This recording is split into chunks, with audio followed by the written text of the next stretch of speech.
आज मैं बात करूंगी एक बुक के बारे में जिसका नाम है इकिगाई।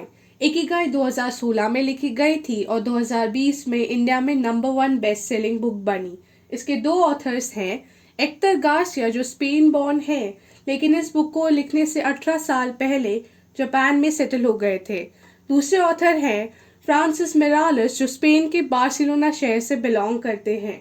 टोक्यो और बार्सिलोना में रहने वाले ये दोनों ऑथर्स पहली बार एक कॉमन फ्रेंड के थ्रू मिले और फिर लगभग एक साल बाद उन्होंने इस प्रोजेक्ट पर काम करना शुरू किया जिसका नाम इकिगाई है। इकिगाई एक जापानीज वर्ड है जो काफी मिस्टीरियस है। इसका मीनिंग हम इस वीडियो में अलग अलग तरह से जानेंगे। इकिगाई बुक दुनिया में सबसे ज्यादा जीने वाली एक जापानीज कम्युनिटी के बारे में लिखी गई है। दोनों ऑथर्स ने इस कम्युनिटी के साथ रहकर इन पर रिसर्च किया और उनकी लाइफस्टाइल के बारे में जाना। उनकी लंबी उम्र, निरंतर खुशी और भरपूर स्वास्थ्य के बारे में अध्ययन किया और 10 ऐसे रूल्स जो वह कम्युनिटी अपनाती है उनको इस बुक में विस्तार से लिखा। इसलिए वीडियो को अंत तक देखें और उन रूल्स को अपनी लाइफ में अपनाने की कोशिश कीजिए। मेरे ऐसे ही एजुकेशनल वीडियोस को देखने के लिए कृपया चैनल को शेयर एंड सब्सक्राइब कीजिए। इससे पहले मैंने जिन बुक्स के बारे में वीडियोस बनाए हैं, अगर आपने उनको नहीं देखा है तो लिंक्स डिस्क्रिप्शन बॉक्स में दिए जा रहे हैं। तो सबसे पहले बात करते हैं कि इकिगाई है क्या। इकिगाई एक जापानीज कॉन्सेप्ट है जिसका अर्थ है रीजन ऑफ बीइंग, यानी जीने का मकसद या कारण। हम सबके अंदर एक इकिगाई है यानी पर्पस या पैशन है जिसे हम सबको ढूंढना चाहिए।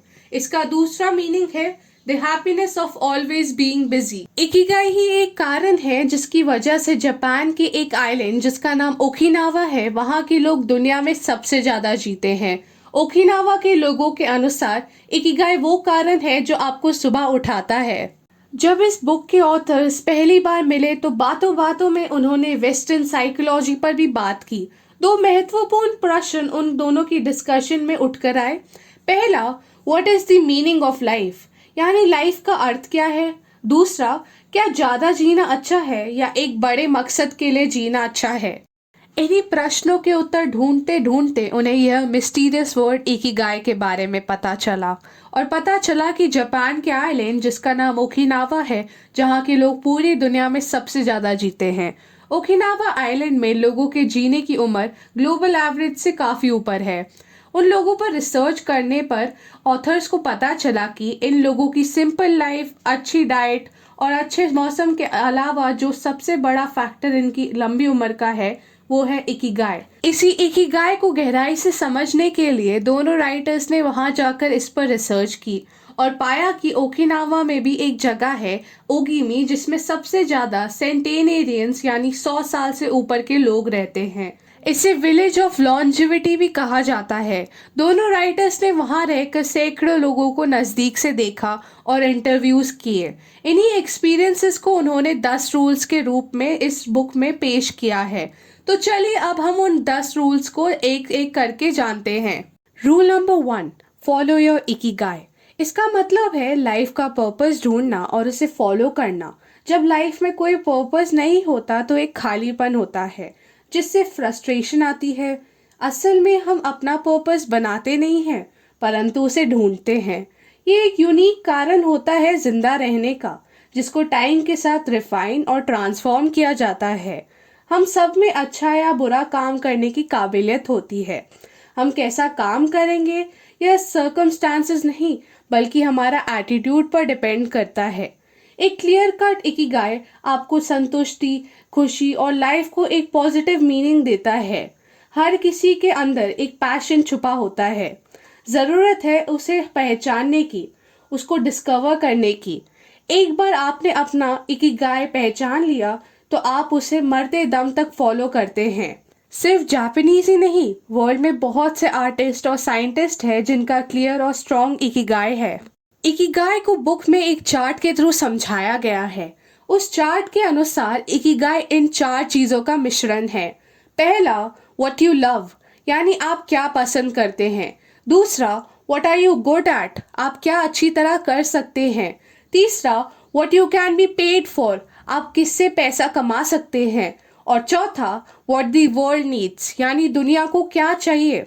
इन चारों को मिलाकर आप पैशन, मिशन, वोकेशन यानी स्किल और प्रोफेशन यानी रोजगार बनाते हैं। Rule number 2, stay active, don't retire. Authors कहते हैं कि कभी भी आप अपनी पसंद की चीज़ों को करना मत छोड़ो। अपना ऑफिशियल प्रोफेशन छोड़ने के बाद भी वैल्यू ओरिएंटेड काम करते रहो। उन इम्पोर्टेंट कामों में प्रोग्रेस करते रहो जो दूसरों के काम आ सके और दुनिया को बेहतर बना सके। जापानीज लैंग्वेज में कोई ऐसा वर्ड है ही नहीं जिसका मीनिंग रिटायर होता है। इसी तरह आर्टिस्ट भी कभी रिटायर नहीं होते। एक्टर क्रिस्टोफर प्लमर ने कहा था कि उनकी इच्छा है कि वो स्टेज पर परफॉर्म करते हुए मरे। कार्वन हरेरा, जो कि एक पेंटर है और 100 साल के हैं, उन्होंने अपनी पहली पेंटिंग 89 इयर्स की एज में बनाई थी। ओकिनावा के लोग कभी रिटायर नहीं होते। बुक में ऑथर्स इसका एक एग्जाम्पल भी देते हैं। ओकिनावा में इन ऑथर्स को इधर उधर जाने के लिए एक 89 इयर्स की लेडी ड्राइव करती थी और उनके को ड्राइवर 100 इयर्स का एक व्यक्ति होता था। इसी तरह ओकिनावा के लोग जिंदगी के आखिरी दिनों तक काम करते रहते हैं। सिर्फ जापानीज ही नहीं, दुनिया में ऐसे बहुत से आर्टिस्ट और साइंटिस्ट हैं जो पूरी जीवन काम करते रहते हैं। आइंस्टाइन ने एक थ्योरी जो यूनिवर्स की फोर्सेस को यूनाइट करती है, उसे अपने जीवन के आखिरी दिनों में डिस्कवर किया था। Rule number 3, don't fill your stomach. Okinawa के लोगों का तीसरा रूल है 80% रूल। जापान में इसे हरा हाचिबो कहा जाता है। यह एक प्रेयर है जो खाने से पहले और खाने के बाद बोली जाती है। इसका मतलब है कि वे लोग अपनी भूख का 80% खाना ही खाते हैं। हालांकि ऐसा कोई तरीका नहीं है जिससे जाना जा सके कि 80% भूख कब पूरी हुई है, परंतु ओकिनावा के लोगों का कहना है कि जैसे ही उनको लगता है कि पेट भरना शुरू हुआ है, वो खाना खाना छोड़ देता है। जापान में खाना छोटी छोटी प्लेट में दिया जाता है। सिर्फ मेन डिश की प्लेट ही हल्की सी बड़ी होती है। एक रिसर्च के अनुसार ओकिनावा के लोगों का डेली कैलोरी इनटेक एवरेज 1800 से 1900 है, जो कि अमेरिका में 2200 से 2300 है। उनका बॉडी मास इंडेक्स 18 से 22 है, जो अमेरिकन का 26 से 27 है। Rule number 4, take it slow. जल्दबाजी गुड क्वालिटी लाइफ का उल्टा है। जापान में एक कहावत है कि धीरे चलो तो आप लंबी दूरी तक चल पाओगे। जब आप जल्दबाजी छोड़ देते हैं तो लाइफ और टाइम दोनों का ही महत्व बदल जाता है। ओकिनावा के एक रेजिडेंट कहते हैं कि मैं बार बार अपने आप को कहता रहता हूँ, स्लो डाउन एंड रिलैक्स। आप ज्यादा जीते हैं अगर आप जल्दी में नहीं होते। जिंदगी में जब ठहराव आता है तो आप छोटी छोटी चीजों जैसे नेचर को ऑब्जर्व कर पाते हैं और कुदरत की दी गई इन गिफ्ट्स को एंजॉय कर पाते हैं। ओकिनावा में हर व्यक्ति की लाइफ में एक ठहराव सा है। वहाँ कोई भी जल्दबाजी में नहीं दिखाई देता। Rule number 5, live in the moment. वर्तमान में जीना यानी अतीत पर पछताना छोड़ना और भविष्य की चिंता नहीं करना। वहाँ के लोग मानते हैं कि जीवन आज ही है। आज और अब का वो भरपूर फायदा उठाते हैं। जब भी हमें समय का एहसास नहीं रहता, हम वर्तमान में होते हैं। ब्रूस ली ने एक बार कहा था, बी वाटर माई फ्रेंड, यानी पानी की तरह फ्लो में रहो। ये एक ऐसी स्टेट होती है जब हम काम में पूरी तरह तल्लीन हो जाते हैं। उस काम के अलावा आपको कुछ और नहीं सूझता। इस तल्लीनता को पाने के लिए ऑथर्स 3 स्ट्रैटेजी भी बुक में डिस्कस करते हैं। पहली स्ट्रैटेजी, जिस काम को करने का आप सोच रहे हैं वो मुश्किल हो लेकिन बहुत ज्यादा मुश्किल नहीं। दूसरी स्ट्रैटेजी, आपका मकसद क्लियर और फिक्स्ड होना चाहिए। तीसरी स्ट्रैटेजी, एक समय पर आपको एक ही काम पर ध्यान देना है। Rule number 6, surround yourself with good friends. Okinawa में ये जरूरी है कि आप अलग अलग तरह की कम्युनिटी ग्रुप से जुड़े रहें। ये कम्युनिटी ग्रुप्स अलग अलग टेस्ट और हॉबीज के अनुसार होते हैं। इनको जापानीज में माउई कहते हैं, जिसका अर्थ है कॉमन। तो ये जिन लोगों का कॉमन गेम, हॉबी या इंटरेस्ट होता है, वो एक ग्रुप बनाते हैं और एक से ज्यादा बार हफ्ते में मिलते हैं। वो मीटिंग्स, डिनर्स और पार्टीज अटेंड करते हैं। इसके लिए कुछ पैसे भी कंट्रीब्यूट करे जाते हैं। इससे एक अपनेपन की फीलिंग उन लोगों में आती है, जो आगे चलकर उनको सेंस ऑफ सिक्योरिटी भी देती है। वो सेलिब्रेशन का एक भी मौका नहीं छोड़ते। अपने वहाँ के स्टे में ऑथर्स एक बार एक बर्थडे पार्टी में गए जिसमें 3 लोगों का बर्थडे था। उन तीनों की उम्र 83 ईयर्स से ज़्यादा थी। उस पार्टी में इन तीनों से बड़े 57 लोग और शामिल थे जो पार्टी को फुल एंजॉय कर रहे थे। तो इस तरह ओकिनावा के लोग मिलकर जीवन का आनंद उठाते हैं। Rule number 7, reconnect with nature. कुदरत से जुड़े रहना तो ओकिनावा के लोगों की जिंदगी का अहम हिस्सा है। ज्यादातर लोग अपने गार्डन में सब्जियां और फ्रूट्स खुद ही उगाते हैं। वैसे भी ओकिनावा में कुदरत की विशेष कृपा है, इसलिए इस पर मैं ज्यादा डिटेल में नहीं बोलूंगी, परंतु बुक में लिखा गया है कि टेक्नोलॉजी हमें नेचर से दूर रखती है। बुक में दिए गए नियमों में 2 नियम मुझे बहुत पसंद आए जो मैं आपके साथ शेयर करना चाहती हूँ। पहला, सोने से 1 घंटा पहले और उठने के 1 घंटे बाद तक किसी भी स्क्रीन से दूर रहें। दूसरा, हफ्ते में कम से कम 1 दिन टेक्नोलॉजी फास्ट यानी किसी भी स्क्रीन से दूर रहें। Rule number 8, get in shape for your next birthday. Okinawa के लोग मानते हैं कि पानी जब तक बहता रहता है तो फ्रेश रहता है। इसी तरह से बॉडी को मूव करते रहोगे तो वह लंबे समय तक काम करती रहेगी। ऑथर्स ने देखा कि वहाँ के लोग मॉडरेट एक्सरसाइजेस में बिलीव करते हैं।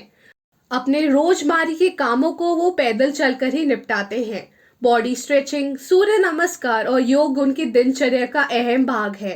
ये लोग काफी तरह की थेरेपीज में भी विश्वास रखते हैं। बुक में कई तरह की थेरेपीज को डिस्कस किया गया है। जापान में सुबह रेडियो पर स्ट्रेचिंग एक्सरसाइजेस की इंस्ट्रक्शन भी दी जाती है, इसलिए ये उनकी डेली रूटीन का एक हिस्सा है। ओल्ड एज वाले लोग भी ज्यादा से ज्यादा मूव करने की कोशिश करते हैं। कई तरह की वहाँ पर एक्सरसाइजेस जैसे ताई ची और शी गोंग भी ये लोग करते हैं। Rule number 9, smile. ऑथर्स ने पाया कि वहाँ के लोग बहुत वेलकमिंग है, स्ट्रेंजर्स को बहुत जल्दी से अपनाते हैं और हमेशा स्माइलिंग फेस रखते हैं। चीयरफुल एटीट्यूड रखना ना सिर्फ रिलैक्सिंग होता है परंतु जल्दी से दोस्त बनाता है। ओकिनावा में वर्ल्ड वॉर 2 में 2 लाख लोग मारे गए थे, परंतु वहाँ के लोगों का नेचर स्ट्रेंजर्स के प्रति बहुत अच्छा है। वे लोग जानते हैं कि इस दुनिया में इस समय होना कितना इम्पोर्टेंट है, इसलिए छोटी छोटी बातों से वे प्रभावित नहीं होते और यह भी एक कारण है उनका लंबा जीवन जीने का।